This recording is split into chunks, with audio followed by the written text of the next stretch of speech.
Good morning all students आज अपने class है इंग्लिश की। तो चलिए अपन स्टार्ट करते हैं। आप अपनी बुक ओपन कीजिए और पेज नंबर 5 को खोलिए।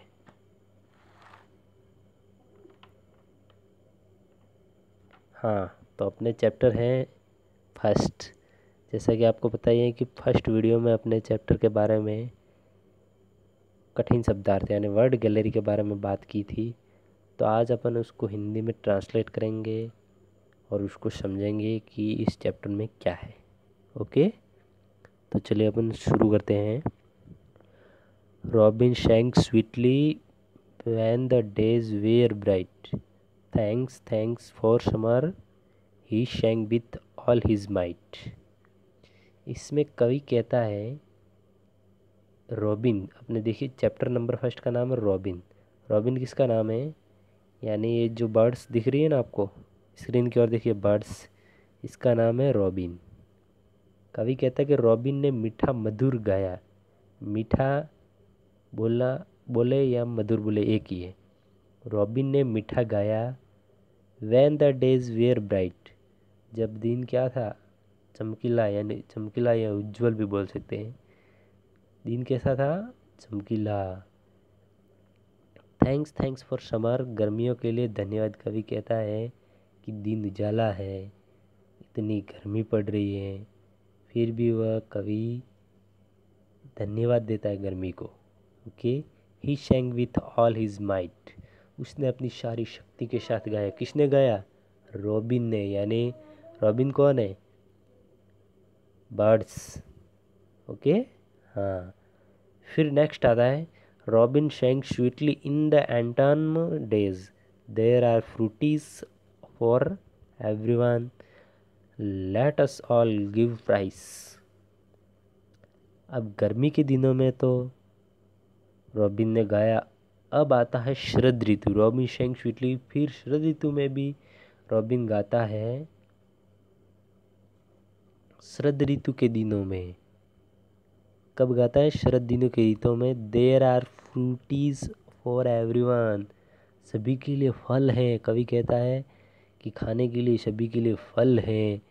Late us all give praise, हमको उसकी प्रशंसा करनी चाहिए। कवि कहता है कि रॉबिन है वो गर्मी में भी गाता था और अब शरद ऋतु में भी गा रहा है, जबकि गर्मी में कुछ नहीं था और शरद ऋतु में तो इसके पास खाने के लिए फल भी हैं। देखो, तो हमको क्या करनी चाहिए? प्रशंसा करनी चाहिए। कि वो कहता है कि हमको शरद ऋतु की क्या करनी चाहिए?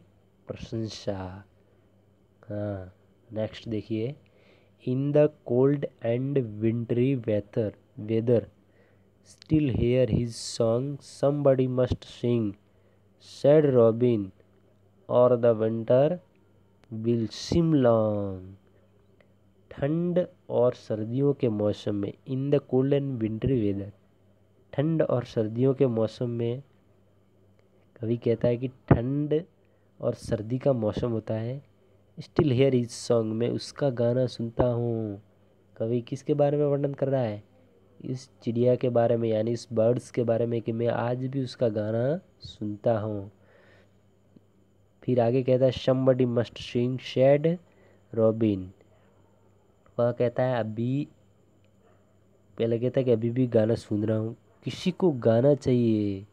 यानी वह कहता है कि वास्तव में ठंड और सर्दियों में किसी को ये गाना गाना चाहिए। यानी ये मीठा मधुर, जैसे चिड़िया बोलती है तो अपन को कैसी लगती है? मीठी लगती है। इसी प्रकार कवि कहता है कि उसको गाना चाहिए। रॉबिन ने कहा, रॉबिन ने कहता है गाती गाती कि सर्दी लंबी चलेगी। यानी क्या कहता है? विंटर विल सीम लॉन्ग, यानी सर्दी भी क्या है? लंबी है। क्या है? लंबी। ओके, नेक्स्ट देखिए। When the spring was back again, he sang, I told you so. Keep on singing through the winter and it will always go. अब आगे क्या होता है? गर्मी चली गई, शरद ऋतु चली गई, अब फिर नेक्स्ट कौन सी आती है? बसंत ऋतु आ गया। When the spring was back again, यानी वापिस वसंत ऋतु आ गया। ये धीरे धीरे प्रोसेस चल रहा है, एक बार गर्मी आ रही है, एक बार सर्दी आ रही है, अब बसंत ऋतु आ रही है। उसने गाया, ही शेंग, यानी उसने गाया आई टोल्ड यू सो, मैंने कहा था ना। कवि कहता है कि मैंने कहा था ना। Keep on singing through in the winter, सर्दियों के दौरान क्या करें, गाते रहना चाहिए अपन को, क्या है, और यह हमेशा चलता रहेगा। And it will always go, यह हमेशा चलता रहेगा। और उसके लेखक कौन है, एनोनमस, एनोनमस यानी गुमनाम, लग उसका नाम नहीं। तो इस पोइम से अपन को ये पता चलता है कवि ने इस पोइम में इस बर्ड्स के बारे में कहा है कि बर्ड्स कितनी सुंदर बोलती है, मतलब गाती, बोलती यानी गाती है। और ये उसने एक वर्णन किया है कि वह सर्दी में भी गाती थी, गर्मी में भी गाती थी, वसंत ऋतु में भी गाती थी। ये इन चारों ऋतुओं में भी वह अपना प्रोसेस है, वो प्रक्रिया चला रही थी। तो चलिए स्टूडेंट्स, अगर अपन आगे बात कर लेते हैं। देखिए नेक्स्ट पेज खोलिए, अंडरस्टैंडिंग द पोइम। हाँ, फर्स्ट क्वेश्चन है आपके, write T for true and F for false against this sentence. हाँ, अब आपको थोड़ा मैं इसके बारे में समझा दूँ। वैसे मैंने आंसर आपको पहले ही लिख दिए हैं, बट आप समझ लो ताकि आपको डाउट्स नहीं रहेगा। ओके, हाँ, T for true, F for false. इसमें फर्स्ट है समर कम्स बिफोर एंटन।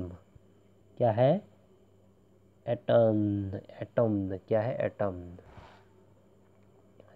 समर कम्स बिफोर एटम, शरद ऋतु से पहले गर्मी ऋतु आती है। हमने बुक कविता में देखा कि शरद ऋतु से पहले गर्मी ऋतु आती है, यानी नहीं। पहले कौन सी आती है, इससे पहले स्प्रिंग। स्प्रिंग हमने देखा, देखो ये रही, when the spring was back again, उसके बाद आती है। ओके, तो ये क्या हो गया, फॉल्स हो गया। ओके, हाँ। नेक्स्ट है robin stopped singing in the cold winter.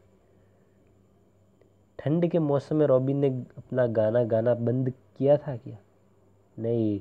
उसने तो एनी टाइम चालू ही रखा था, गर्मी हो, सर्दी हो, वसंत ऋतु हो, उसने एनी टाइम चालू ही रखा। तो ये भी क्या हो गया, फॉल्स। ओके, हाँ। थर्ड है Robin sang sweetly when the days were bright. Robin ने मधुर गीत गाया तब दिन ब्राइट था, ये तो आपको पता ही होगा। Robin sang sweetly when the days were bright, यानी रॉबिन ने गीत गाया तब दिन क्या, गर्मी के दिनों में उसने गीत गाया तब डेज कैसा था, ब्राइट था, यश, चमकीला था, उज्जवल था। तो ये क्या है, ट्रू, यानी सही है। हाँ, सेकंड क्वेश्चन देखिए, आंसर द फॉलोइंग क्वेश्चंस।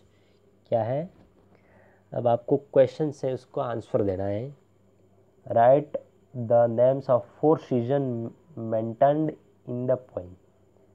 इस पोइम में 4 सीजन यानी 4 ऋतुओं के बारे में अपने बात हुई है न? हाँ, वो आपको पता है, गर्मी ऋतु, सर्दी ऋतु, बसंत ऋतु, और एक कौन सी है, बसंत, सर्दी, यानी देखिए स्प्रिंग, समर, एंडम और विंटर, गर्मी, सर्दी, ये सभी चारों को चार कौन कौन सी है, स्प्रिंग, समर, एटम और विंटर, ये चारों का इस पोइम में हुआ है, देखो उपयोग हुआ है न? हाँ, तो इसका आंसर हो गया जो मैंने ये चारों लिख दिए हैं, एंडम, विंटर, समर और स्प्रिंग्स। ओके, ये 4 हो गई। हाँ, नेक्स्ट सेकंड क्वेश्चन है, व्हाट डज रॉबिन से during the winter. What does Robin say during in winter? यानी सेकंड क्वेश्चन है व्हाट डज रॉबिन से डरिंग विंटर। उसका आंसर है समबडी मस्ट सिंग। उसको देखिए इसका आंसर यहाँ है समबडी मस्ट सिंग। ओके हाँ, और उसका आंसर ये भी हो सकता है समबडी मस्ट सिंग सेंड रॉबिन और the winter will seam long. यानी रॉबिन ने कहा था कि ये विंटर है वो क्या है लॉन्ग है, यानी चलेगा, यानी उसको गाना चाहिए समबडी मस्ट सिंग, उस किसी को गाना चाहिए। फिर आता है और the winter will seam long, यानी रॉबिन ने कहा था कि ये सर्दी है वो क्या है लॉन्ग है। तो आप उसको यहाँ लिख लेना और the winter will seam long, यहाँ पर लिखना है समबडी मस्ट सिंग के बाद। ओके हाँ, चलिए थर्ड क्वेश्चन है अपने when does Robin sing with all it is might। क्या है रॉबिन कब अपनी पूरी ताकत से गाता था। रॉबिन कब अपनी पूरी ताकत से गाता था, तो इसका आंसर आएगा कब गाता था गर्मियों के दिनों में। कब गर्मी के, तो इसका आंसर आएगा during the summer he sang with all his might, यानी गर्मियों के दिनों में वह अपनी पूरी ताकत के साथ गाता था। ओके हाँ, चलिए अब नेक्स्ट आता है वर्ड गेम। इसमें write two rhyming words for each of the given words. Rhyming words आपको लिखने हैं। राइमिंग वर्ड्स ये होता है सेम वॉइस, जैसे माइट तो मैंने लिखा है राइट, हाइट, यानी सेम वॉइस के वर्ड्स होते हैं इसमें, यानी एक जैसी आवाज़। जैसे मैं देखो बोल रहा हूँ माइट, राइट, हाइट, सेम ये तीनों। हाँ, तो उसको अपन क्या बोलेंगे राइमिंग वर्ड्स। सेकंड में cold, gold, bold. Okay, third long, along, belong. Okay, तो ये अपने हैं राइमिंग वर्ड्स। इसके बाद मैच द फॉलोइंग्स, मैच करना है। फर्स्ट ए लाइट अस, तो उसको मैंने मिलाया ए फीचर। फिर है a hard as stone, a tail as giraffe, a cold as ice. Cold है वो आइस, यानी आइस से वो कैसे ठंडी होती है। टॉल लंबा, लंबा यानी जिराफ लंबा होता है। हार्ड यानी कठिन, स्टोन, स्टोन या पत्थर कैसा होता है कठिन। फीचर यानी पंख, हल्की, पंख हल्की होती है, कैसी होती है हल्की। हाँ, तो उसको अपन फीचर से मिला है। ओके हाँ, तो आपको कोई डाउट अभी अभी भी कोई डाउट लग रहा है तो आप व्हाट्सएप पे मैसेज करके मेरे को बता सकते हैं। फिर आते हैं अपने ई एक्टिविटी पर। With the help of the pictures clues complete the following similars. इसमें सिमिलर्स को लिखना है एज फास्ट से, ये जो आपको पिक्चर्स दिख रहे हैं उसको लिखना है। तो इसमें क्या tiger, a whites boxes, a blinds bats, a busy in insect. Okay, इसी प्रकार लिखना है। अब आता है नेक्स्ट जो आपके लिए एक्टिविटी है। Right a few lines on your favourite birds, past on draw it is pictures in the space provided. अब आपको राइट द फ्यू लाइन्स यानी कुछ लाइन्स लिखनी है किसके बारे में, योर फेवरेट बर्ड्स। आपका जो भी फेवरेट बर्ड्स हैं उसको आपको 3-4 लाइन्स लिखनी है। कुछ कैसे लिखते हैं, जैसे मान लीजिए my favourite bird is peacock, it is the national bird of India, it has a blue colour, it has a blue colour long neck. ठीक इसी प्रकार आपको लिखना है उसके बारे में। और फिर ये जो नीचे कॉलम दिया है उसमें उसकी पिक्चर्स बनानी है। क्या बनानी है पिक्चर्स, और उसमें कलर भी भरना है। ओके, तो ये था अपना चैप्टर नंबर फर्स्ट। अब नेक्स्ट वीडियो अपन स्टार्ट करेंगे तो कौन से चैप्टर से होगा? सेकंड। ओके, यदि आपको कोई अभी भी डाउट लग रहा हो तो आप हमारे को व्हाट्सएप मैसेज पर बता सकते हैं। ओके, और हाँ, आपका जो भी HW CW है वो आपको मीट श्योर ऐप पर मिल जाएगा। तो okay, thank you, bye bye.